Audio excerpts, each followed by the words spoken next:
Les ammonites sont des mollusques marins.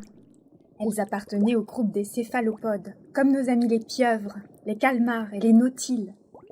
Les ammonites avaient probablement des cellules pigmentaires sur leur peau qui leur permettaient de changer de couleur selon leur environnement ou même de communiquer avec leurs congénères. Mais les espèces se distinguaient entre elles grâce aux épines, aux côtes et aux tubercules présentes sur la coquille. Elles pouvaient être de taille et de forme très différentes, de quelques millimètres à plus de 2 mètres.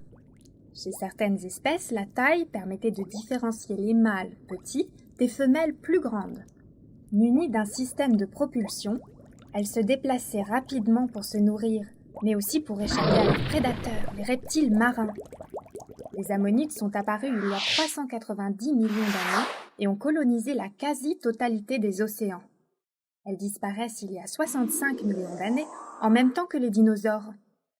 Aujourd'hui, les seules ammonites que nous pouvons observer sont des ammonites fossilisées. La fossilisation est le résultat de circonstances exceptionnelles où sont intervenus de multiples facteurs. Un animal, notre Brigitte l'ammonite, vit dans l'océan. L'animal meurt et son corps se dépose sur le fond. Le corps est recouvert rapidement par des sédiments, vases et sable. Il est ainsi protégé des prédateurs. Ensuite, 2 possibilités se présentent.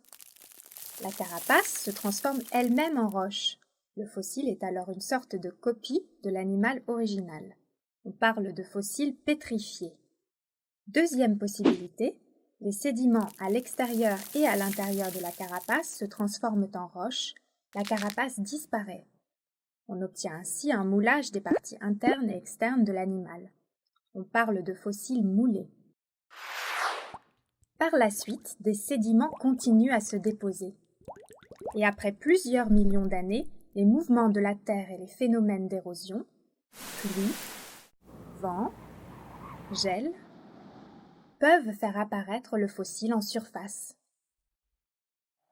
Mais la fossilisation peut parfois être très rapide. On a retrouvé des mammouths entiers dans de la glace et des insectes dans de la résine.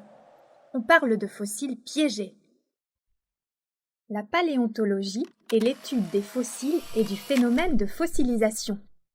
Elle s'occupe d'interpréter la vie sur Terre, des premiers organismes complexes il y a 600 millions d'années, à la disparition des mammouths il y a 10 000 ans. Le scientifique qui part à la découverte des fossiles s'appelle le paléontologue. Le paléontologue et l'archéologue ne doivent surtout pas être confondus. L'archéologue, lui, étudie la vie des hommes, de la préhistoire jusqu'à nos jours.